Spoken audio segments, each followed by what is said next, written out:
Revolution. Welcome to another edition of Shooting Plink. I'm going to be talking to you today about snap caps. What are snap caps?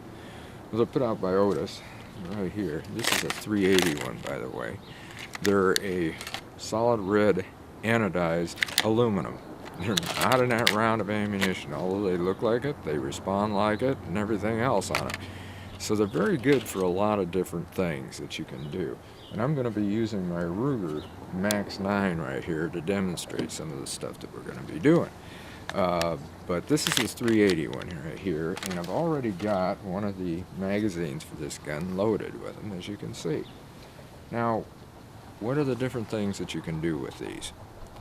Well, for one thing, they're excellent for training people.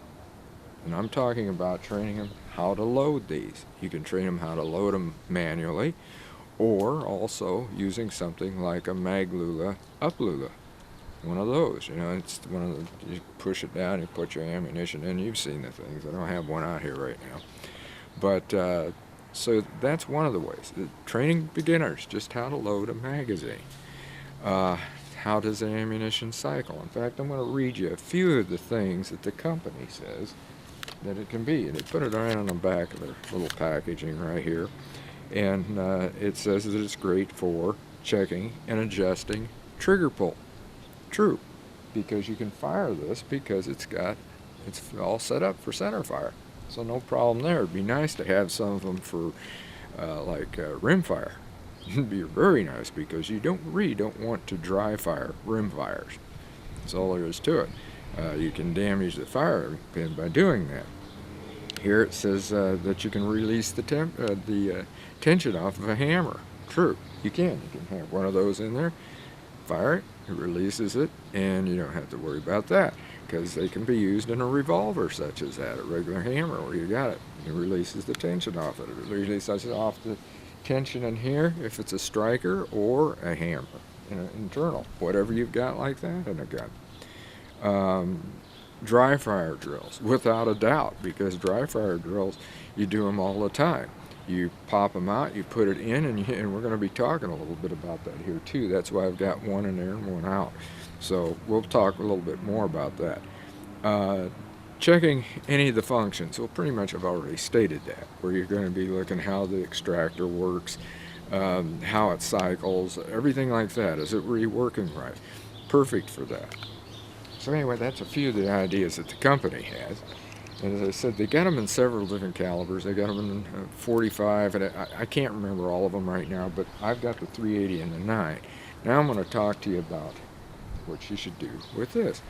Okay, it locks open, and I mean it really, really locks open. And the one thing you should never do, and I know a lot of people do it, and they think, oh, that's okay to do it. But my instructor in the military even first told me this, and I would forget it myself. Don't let it slam shut empty. As he always goes, ah! Well, not him, but the guy I'm going to tell you about. There's another guy that's done a video, and he let it slam shut, and he goes, ah! He says, the gun does that every time. Because over a period of time, you can damage the firing pin and some of the other mechanisms. Now, as far as with this Max9, it has got what I would call a super rail lock back here. And that's good. It's safety. You cannot push that. In order to push that down, you have to take both thumbs and push it like that. So the best thing, if you're going to leave this in here and close it, because you're done shooting, is pull back really hard and then let it go easy. Or better yet, pop the magazine out, now take it, and you're going to have a lot easier time. Just like that. Don't let it snap back. We were talking about dry fire drills. So now, you open it up like that. That's your final round. So what you do is you pop out the magazine, you take this one, you put it in like this, she's ready to go. Now you could do that because there is a round in there.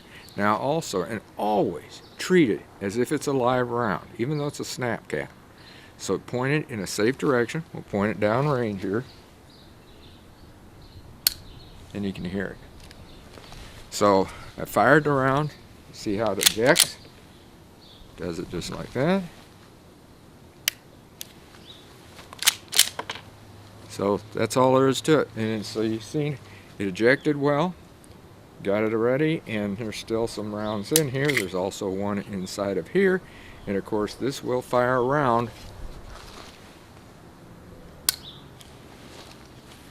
And that would have fired a round without the magazine in it, because this gun will. But anyway, that's so that you can test all of this stuff like this. But it is not going to fire because of the fact that it is just a snap cap. So snap caps can be used like that.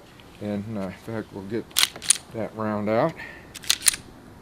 And another thing that it will do is, like, this gun has got one of those ports, as most of them do, that you can look down in and see if it is loaded. That would show you if that works too. So that's what the snap cap is. That's what you can do with it. You might even find some other uses for it, but that's pretty much the all over kind of a surrounded type thing here, I guess you'd say, an all around look at it. This gun, we've seen just by doing that it was working very well. Everything was working. The extractor was working. It was cycling good. Again, don't let it slam shut. Just ease it in to place just like that. Everything seems to be working well with it. We're going to be shooting this gun eventually, by the way, when we can get the cedar oaks to do it.